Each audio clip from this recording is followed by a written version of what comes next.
Well, let's look at this week. This week I have had a bit of drawdown. Well, I really would say it was pretty abysmal, my performance, to be honest. The loss is not that big. Let me just share my screen with you so you can see it. I have lost 179 bucks, I think, this week. Now, what is unfortunate about this is that that was really actually avoidable. You can see here I've been up 32%. I'm about 28.54% up. You can see this week I have lost 179 bucks minus 2.7%. So overall, not that great. So what has happened? Let's look at the Telegram channel. By the way, you can join it if you want. I am calling my trades here a lot of times live, and you can follow it and see how I manage it and what my analysis, etc. So I decided to long EJ with 150 pip stop loss. Well, 150 bucks stop loss, 150 pip. And here's the 5-minute chart. For my entry, it was at the trend line coming down. So I switched to the 5-minute here on that bull bar. I went long. And then I moved my stop loss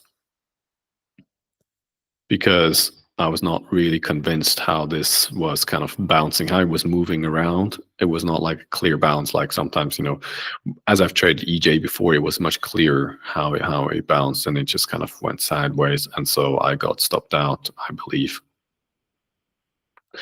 So anyways, well, actually I closed it, and then because there was no momentum. And then the next day I went long again. So I didn't got any loss on this one. I went long again on EJ. Here you can see it was breaking out of the channel. This is on 1-hour chart, and I went long. Now my idea was that if it goes back down to the trend line, I'm going to be adding to it because there's a good chance it's going to bounce and then it's going to come back up, and I can, if necessary, I can get out with a profit on my second entry and on break even on my first entry. And so this is exactly what happened. When it came down, I've added a position here on this one down here by that bull bar, and then I closed it right here. So I added here, it went up, it came down, it looked like it's breaking, and I closed. That was a mistake, and I took a loss on that, and I just prematurely closed it. If I would have just waited for the bar to close, I wouldn't have closed it, and I wouldn't have lost money on this one. So that was a stupid mistake. I lost like, I don't know, 10, 13 bucks on this or something like that. And then I looked at it, I'm like, well, let's look at it on a bigger picture. And so I went to the daily, and on the daily, I was like, hey, this could be a potential range. It went down, up. So this could just go back down again, potential trading range on the daily. And I was going long beyond this dotted points. I was betting on a breakout. The reason I went long is just because on the, like here, it looks fairly bullish overall. So that is why I went long. With the longer analysis, I was like, maybe I should be looking for shorts.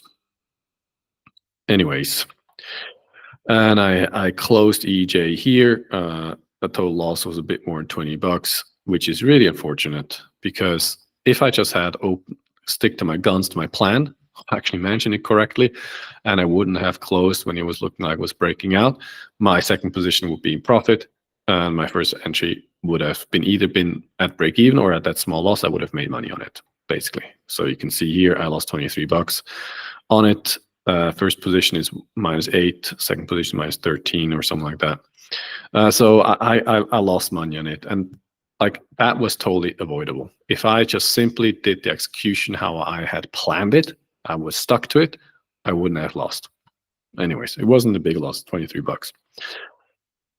Then here I've started a grid trade on UC. I've made a video around grid trading. I've used it especially in the demo account. I think it's a fantastic way, especially for beginners to get used to. And then there's, of course, experts that have used it for years and years. I don't usually trade grid too much because the trades can take a long time to play out. But I've decided to give this one a go since I'm making a video around it as well, with different entries. But the size is very, very small, so I could add at those different locations as well. And then you see a video, and then what else we got? I've entered the second position a bit early on. You see that actually I could have just waited, but here it looked like, hey, maybe it's stalling, could start coming back down, but the channel is actually pretty tight, so I should have just waited for this entry, but I didn't. So again, you can see not necessarily the best call. Then GU, it's come down, it's going sideways. I was like, there's a chance this could bounce here, so I went long, $200 to the stop loss. And I shorted EJ because it was pushed up 1, 2, 3, looked like a decent entry. It is fairly bullish, the structure, so we would have to need a proper breakdown for it to be valid. That was the idea. And then GU, I actually managed to mess up. So I was going into a meeting and I was like, I'm gonna tighten my stop loss. I got stopped out. I lost like $80 on this. Then it came back up here and I went long. I didn't wait for the break of this, which is what I should have done. So again, I mismanaged this. I was too early. It came back down and I closed it here. And of course, later it was coming back into the range. I could have avoided all of the losses, really. so it's just bad. It's just bad trading. $162 overall loss. So that was not good. Then EJ, it didn't break the lows here. It started going back. I moved my stop loss to break even, and I got stopped out. That was the top of the move, really. You can see over here, if I could move over to EJ, so you can see more clearly. It was the top of the move. I was okay with a stop out. You can see it went up and then it pretty much immediately moved back down. So I would be in profit holding it over the weekend, but I'm not. When you look at the JPY pairs, especially GBP JPY, it looks pretty bullish and it looks like it's going to break out to the upside. Like when you look at this, you can see how it's just the lows keep going higher. Yes, it's facing resistance here, but this looks like it's going to break to the upside. This is clear, or this is clearer than EJ, but EJ as well, when I'm looking at it, it still looks like this thing could be breaking out. You can see it have deeper pullbacks, which is why I was like, hey, there's a chance that this is going to cover and it's going to start going down, but that's not what's been happening. And so I'm just waiting. I'm putting myself on the sideline and waiting for how it's going to go. So anyways, that was really a trading week. I think I have done poorly. I have performed poorly. This could have been avoided. These losses, they are unnecessary. I had a clear plan. So the planning was good. I knew what I wanted to do. I knew where I wanted to add. The execution wasn't good. I closed too early. I took a loss when it wasn't necessary to close a loss. Then the GU trade, the entry was fine. But I moved the stop loss, which was a mistake. So I got stopped out. Could have been avoided. To get stopped out, I could have taken a much smaller loss. This I've adjusted now. I was in somewhere down here. So I could have gotten out to break even, at least, because after this kind of movement down, I am wondering, is this going to see a further movement down? Because you can see maybe on the higher time frames, it's starting to look like a spike down and a potential channel as a pattern down. But it has overshoots. Like when you go here, if you look at this trend line here, it has overshot. This is, I don't know, wonky. I'm not sure why I move it like that. Anyways, yeah, something like that. No, it's not right. Anyways, I'll have to adjust it later on. I'm not going to bore you with that. But so it has overshoots, and this could be an overshoot, and it could just come back up. That is a possibility. But yeah, I could have just freaking closed this thing around break even. And that would have been much better. So two trades that I've mismanaged, that I didn't do well, and this is what has led to the losses. Now, on a different note, I am wondering somewhat in terms of my approach. So, a lot of the approach, what I'm doing, the very good setups, they are not necessarily showing up that frequently.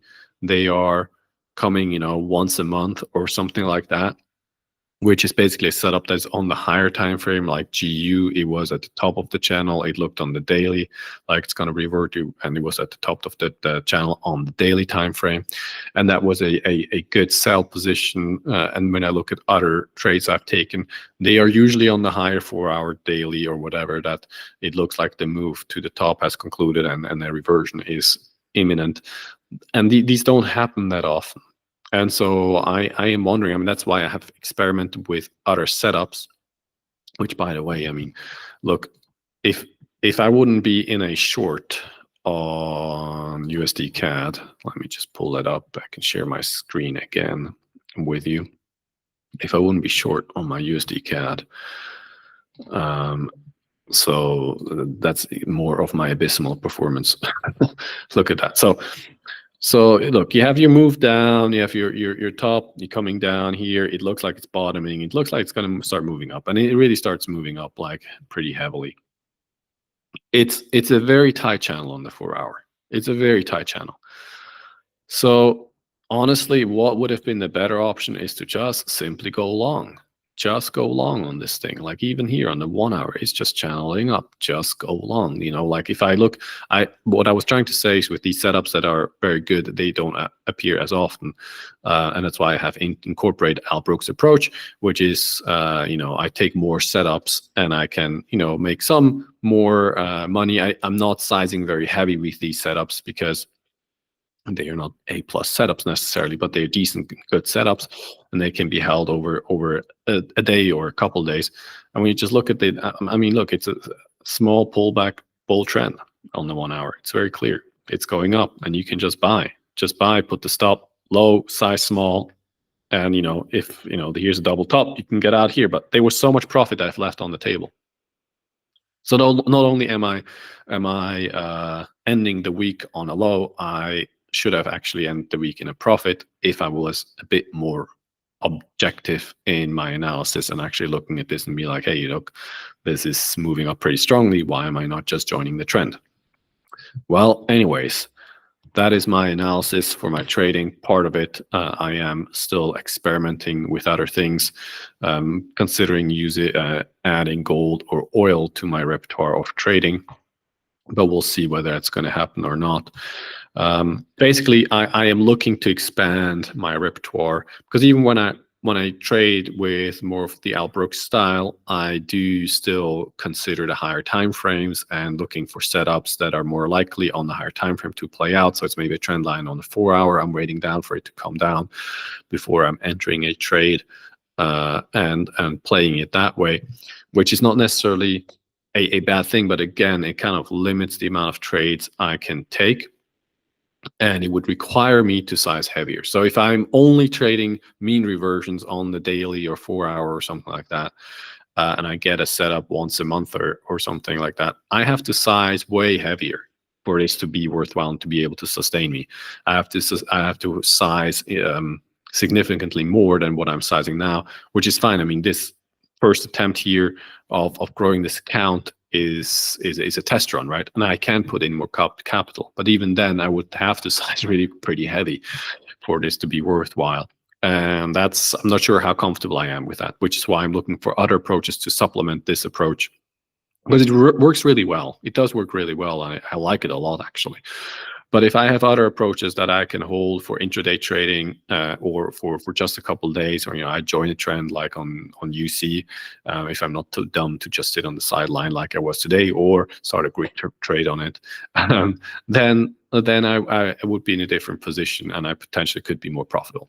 So those are some of my thoughts that I have around my current trading, where I'm at my performance, which wasn't really optimal, and how I can move forward. Now, it's nice to do this review, but what does this practically speaking mean? Well, I am not 100% sure just yet what the lessons are exactly. One thing I'm considering is don't exit a trade until the candle is closed, unless there's really a huge amount of momentum against you and you're like, okay, I'm just going to get out here because it's very clear it's breaking and it's going to go down. So that is one thing I'm considering, that is a good idea. The other thing I'm considering is that if I'm going into a meeting and I'm not sure about my trade, rather than doing tightening the stop loss, just get out of the trade.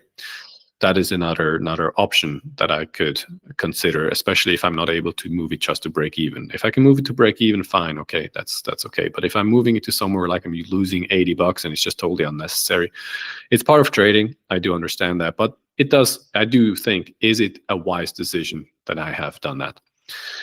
Or would it have been wiser to just let it be where it's at or just close the trade, get out, and then after meeting see where it's at after the news release, because during that meeting was a news release, and then re-enter again at a different point, or just let go of the trade idea completely. I'm not really sure about it yet. I am still thinking about it. But as I said, like, if you want to see me trade, go to Telegram channel, links in the description or in the comments below. Hit a like if this was a useful video, and subscribe, and share it with other people if you think that they would be benefiting from them. I do regular recaps of my week. I try to keep things as transparent as possible. I have hooked up my account to my FX book so that you can see it's not just, you know, something fake. It's a real account, and I'm doing it, and I'm sharing my thoughts. I'm not trying to glorify anything. So, you know, I have a nice winning week. I share that. I have a shitty week. I share that. I make a stupid mistake like trading at 3 a.m. when I shouldn't. I share that too. When I'm opening a trade in the middle of the meeting after it has come up, which I shouldn't have, and I'm not waiting for proper confirmation, I'm sharing that as well, because this is part of being a trader. And I want to actually show you what it means, rather than, you know, put the dollar signs in front of you and not share the losses and the difficulties that I'm having along the way, the second guessing that I might experience in terms of my trading approach. That's all part of the journey, and I want to document that here. Anyways, I wish you a beautiful Sunday, and take care. Bye-bye.